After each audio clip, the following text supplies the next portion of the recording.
زه په دې جده کې یو امام وم په جومات کې.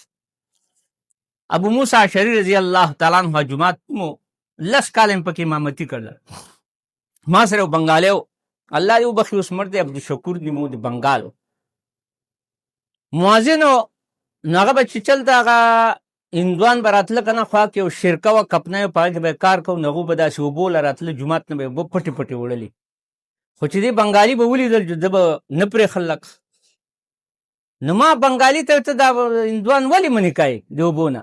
ځان له اوبه څکلله وړي. وي نه قرآن نه وي نه مشرکون نجسون. نو ما د دې دا مطلب خو نه دی، دا خو نجاست معنوي دی دو کې، دو خو اوس تا نه پاک دي. ما ګوره ښه لامبي صابون استعمالي هر څه، او خو د عقیدې نجاست دی او د هغې مطلب جدا دی، دا جدا دی. بهر حال یو ځله زه ماسپښین داسې 2 بجې د کمرې نه ووتم خپله، چې ګورم چې هندوان راغل دي، دا جګان وسکه دي او دا کولرې غوندې ځان له چې دی اوبو یخې اوبه وړي. او سعودیان په دې ښه دي که نه چې دوی په دې جومات کې دا اوبو انتظام کوي، ثواب میلاو شي. مسلمانانو عادات هم داسې چې دې هندوانو زه ولیدم چې ولیدم هغې و دا خو اوس مشر ملا راغی، هغه خو وړوکی ملا و او دا خو مشر ملا دی، زموږ بېعزتي کوي. ما داسې کتل چې هغه اوبه دا کړ، ما یې اوبه وایسته ځله، ما ورته داسې اوبه ویسئ، چې هغوی ما ته دغسې ګوري اریانه چې دی خو مشر ملا دی او دغه دی متوا دی، هغه نه پرېږدو نو دی به څنګه پرېږدو؟ خیر ما ورته ویې هېڅ خبره نشي. وی هغه بنګالی خو مونږ منې کوي، هغه متوا. ما هغه په اسلام نه دی پوهېږي، هغه اسلام نه دی پوه شوی، اسلام دا معنی نه ده. نو هغه یو دم داسې ونه شو.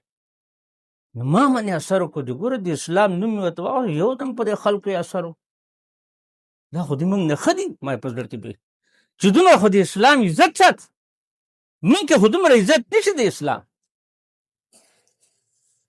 داسې متوجه شله راته، ما یې ویسې اوبه. خیر دی چې هغه بنګالي بیا هلته هغه وخت کې مه وړی لکه بیا به دو دغسې اوبه به وړلې راوړلې به، او ما ته به یې داسې کتل را کتل. کله نه کله به یې دعوت راکړه چې مولي صاحب راشه، متوا صاحب، او موږ ستاسو پاکستان هوټل نه روټۍ راوړه که نه، عام هوټل نه نه ده لکه چې زموږ د خوراک تاسو. خو به هر حال ما به ورته وویل چې زه نشم راتلی. دغسې ورځې تېرېدلې، یو میاشت نیم چې تېره شله، نو اوس 35 کسان دي په دغه کپنۍ کې، هندوان زرتشت دا خلک دا په دې کپنۍ کې دي. ما ته یې وویل چې مونږه مسلمان کېږو. نو ما ورته زه تاسو نشم مسلمان کولی، او سعودي عرب دی، د ځان له قانون دی که نه، او تاسو به ځای ته بوځم د مسلمانۍ چې هلته هغوی به تل کلمه ووایي، بیا به درته کلمات ښیي، دین به درته ښیي، بیا به درله دغه هم راکوي، کارډ به راکوي، هر څه به راکوي.